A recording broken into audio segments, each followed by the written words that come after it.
Nah, teman-teman, dari video sebelumnya nih, kita pasti sudah banyak beredar nih berita hoax mengenai kesehatan, baik itu melalui media sosial seperti WhatsApp, ataupun Line, dan lain sebagainya.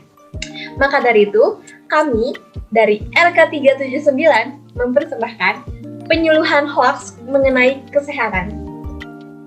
Sebelum masuk ke materi, kita tagline dulu ya. Salam mahasiswa, salam mahasiswa, salam mahasiswa. Nah, apa sih itu hoax dan apa hoax mengenai kesehatan? Menurut KBBI, hoax atau hoax adalah informasi bohong. Lalu, ada kutipan nih dari Haikal. Hoax mengenai kesehatan sendiri adalah informasi mengenai kesehatan yang tidak dapat dipertanggungjawabkan kebenarannya. Lalu, kutipan dari Amirullah yang disampaikan oleh Pak Rudiantara sebagai Menteri Komunikasi dan Informatika atau Menkominfo Republik Indonesia. Hoax atau berita bohong banyak beredar di media sosial. Hal ini menunjukkan bahwa penyebaran hoax dan ujaran kebencian diindikasikan berasal dari 800.000 situs di Indonesia. Wow, banyak juga ya teman-teman. Lalu, ada juga nih menurut Widyarini dan Permatasari.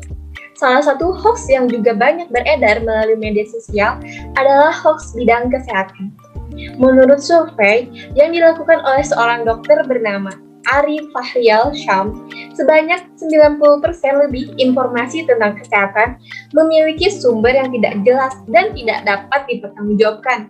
Wah, itu sangat bahaya ya teman-teman. Oke, di sini saya akan membagikan data terkait penyebaran hoax, di mana Menteri Kominfo tahun 2016 membagikan bahwa pada periode Agustus 2018 sampai 31 Maret 2020 ditemukan 5.156 isu hoax dan 853 diantaranya merupakan hoax tentang kesehatan yang merupakan jumlah isu hoax tertinggi ketiga dari 13 isu. Bahkan melebihi penipuan yang duduk di posisi ke-9 dengan jumlah total 265. Ini sangat-sangat banyak sekali ya teman-teman. Penyampaian ciri-ciri tentang hoax akan dilanjutkan oleh teman saya. Terima kasih, saya pamit diri. Ciri-ciri hoax menurut Dewan Pers yang pertama mengakibatkan kecemasan, kebencian, dan permusuhan, bermuatan fanatisme atas nama ideologi, sumber berita tidak jelas, adanya huruf kapital, huruf tebal atau bold, banyak tanda seru, dan tanpa menyebutkan sumber informasi. Bahaya dari hoax mengenai kesehatan yang pertama, pemicu keributan, keresahan, perselisihan, bahkan ujaran kebencian. Mengganggu keselamatan seseorang, dan bisa menjadi pengalihan isu terhadap isu-isu yang lebih penting. Dampak dari hoax mengenai kesehatan, yang pertama menimbulkan kecemasan dan memicu kepanikan publik. Yang kedua, mengganggu situasi emosional dan suasana hati. Yang ketiga, berupa manipulasi dan kecurangan yang dapat menjatuhkan manusia. Yang keempat, menyebabkan masyarakat mudah percaya dengan informasi palsu tanpa melakukan perbandingan atau klarifikasi terhadap sumbernya. Baik, selanjutnya adalah cara mengecek hoax. Yang pertama, jika berupa gambar atau foto, buka saja Google Image, klik icon kamera, dan upload gambar yang mau dicek atau kopas link atau URL gambar yang akan dicek kebenarannya. Yang kedua, jika berupa link, cek URL-nya dan cek kredibilitas situsnya dengan mengidentifikasi pemilik situs atau admin website-nya di menu atau halaman About Us atau Tentang Kami. Cara yang ketiga adalah jika didapatkan dari WhatsApp, tanyakan kepada pengirimnya dari mana ia memperoleh informasi tersebut. Baik, selanjutnya adalah langkah-langkah mengidentifikasi hoax. Langkah-langkah yang pertama adalah hati-hati dengan judul provokatif. Jadi, berita hoax yang menggunakan judul sensasional seperti langsung menudingkan jari ke pihak tertentu, isinya pun bisa diambil dari media resmi. Namun, diubah sedikit agar menimbulkan persepsi sesuai kehendak pembuat berita hoax. Yang kedua, cermati alamat situs. Periksa fakta, sebaiknya jangan cepat percaya apabila informasi berasal dari pegiat, ormas, tokoh politik, atau pengamat. Jika hanya ada satu sumber, pembaca tidak bisa mendapatkan gambaran yang utuh. Bedakan pula perbedaan antara berita yang dibuat berdasarkan fakta dan opini. Yang ketiga, cek keaslian foto. Yang keempat, ikut serta dalam grup diskusi anti-hoax.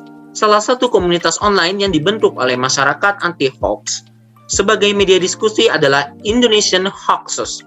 Komunitas ini bertujuan agar masyarakat dapat bergabung untuk berdiskusi dan sekedar membaca informasi-informasi yang benar. Komunitas online memiliki pengaruh yang cukup kuat dalam meningkatkan literasi informasi, sehingga komunitas semacam ini diharapkan memberikan peran yang signifikan bagi masyarakat. Berikut ini ada fakta, yaitu tahukah kamu menyebarkan berita hoax dapat dilaporkan dan dipidana sesuai dengan Pasal 28 ayat 1 Undang-Undang Informasi dan Transaksi Elektronik atau Undang-Undang ITE, UU ITE, yang menyatakan setiap orang dengan sengaja dan tanpa hak menyebarkan berita bohong dan menyesatkan yang mengakibatkan kerugian konsumen dalam transaksi elektronik yang dapat diancam pidana berdasarkan Pasal 45A ayat 1 Undang-Undang Nomor 19 Tahun 2016, yaitu dipidana dengan pidana penjara paling lama 6 tahun dan atau denda paling banyak 1 miliar rupiah. Kesimpulan yang dapat diambil yaitu, oleh karena itu, usaha untuk menurunkan tingkat penyebaran hoax dilakukan oleh pemerintah dengan berbagai upaya secara maksimal. Kesadaran dalam diri masing-masing pun harus ditanamkan terlebih dahulu mengenai bagaimana cara mengidentifikasi bahwa berita hoax dan cara apa saja agar terhindar dari berita hoax. Lalu, bagaimana kita sebagai pengguna media sosial untuk terhindar dari banyaknya berita hoax yang banyak tersebar. Media sosial adalah sebuah media untuk bersosialisasi satu sama lain dan dilakukan secara online yang memungkinkan manusia untuk saling berinteraksi tanpa dibatasi ruang dan waktu. Masyarakat perlu memiliki literasi informasi agar tidak mudah percaya dan menyebarkan hoax, serta apabila terdapat berita hoax, hendaknya segera dilaporkan saja, karena seseorang yang melakukan tindakan tersebut dapat dipidana. Nah, ada sedikit pantun nih dari kita, buat penonton tercinta, sebagai penutup kali ini. Mengingat kenangan masa lalu, kamu nangis, aku pun sedih, nyebarin berita hoax mulu. Nyebarin berita nikahnya kapan nih? Aduh. Oke semuanya, terima kasih yang sudah nonton video ini.